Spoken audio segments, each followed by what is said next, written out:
Ketua Iwosopen ingin bertanya terkait ini perdata yang menyebab di masyarakat sekarang ini. Tentunya ada 3 pertanyaan saya ingin bertanya ke LBH Iwo. Satu, Pak, pertanyaan saya, bagaimana tentang kepemilikan tanah? Tentang kepemilikan tanah ya.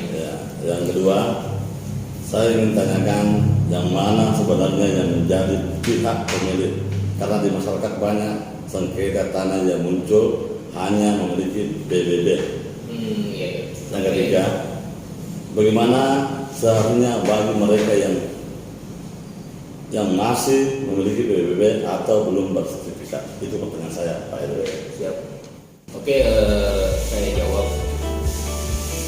Dengan jawaban ini saya tetap dalam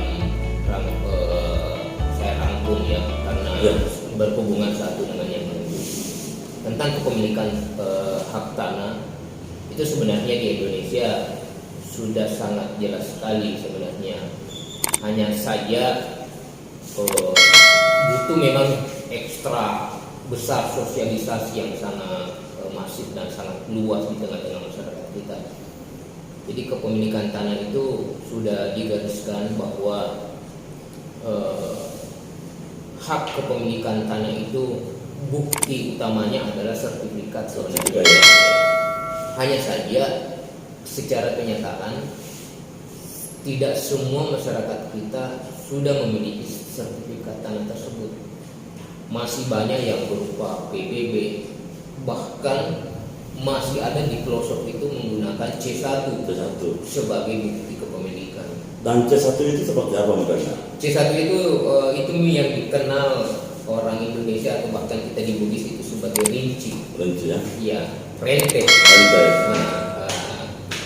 Jadi begini Pak LBH, terkait adanya tadi itu rinci, karena di kalangan masyarakat kita yang ada di Sopeng ini masih ada yang di kalangan orang yang tinggal di gunung-gunung belum mengerti yang namanya itu tadi. Jadi kalau bisa diberi gambaran lah bagaimana, karena tentu kan masyarakat yang mengalami ini tadi terkait klaim tanah, karena masih banyak di perbatasan tanah cerita sengketa begitu Pak. Sengketa tanahnya ya. Rata-rata memang saya lihat yang bersengketa itu masih menggunakan PBB sebagai bukti kepemilikan, sementara PBB yang sebenarnya itu fungsi utamanya adalah bukti pajaknya mereka yang menempati tanah tersebut. Tapi semestinya mereka yang sudah menempati bertahun-tahun tanah tersebut itu mendorong kepemilikannya, bukan cuma memegang di PBB, tapi mendaftarkannya untuk dijadikan sebagai sertifikat hak milik. Karena yang paling utama yang namanya hak milik itu adalah sertifikat itu tadi. Ya, ibarat mobil, sertifikat itu adalah BPKB-nya tanah tersebut. Oke Pak LBH, saya ingin tambahkan lagi sedikit ini terkait ini tadi, kepemilikan hak adalah sertifikat.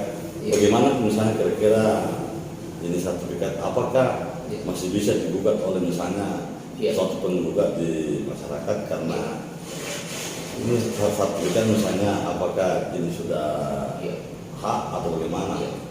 Jadi kalau bicara apakah bisa digugat atau tidak, jawabannya masih bisa.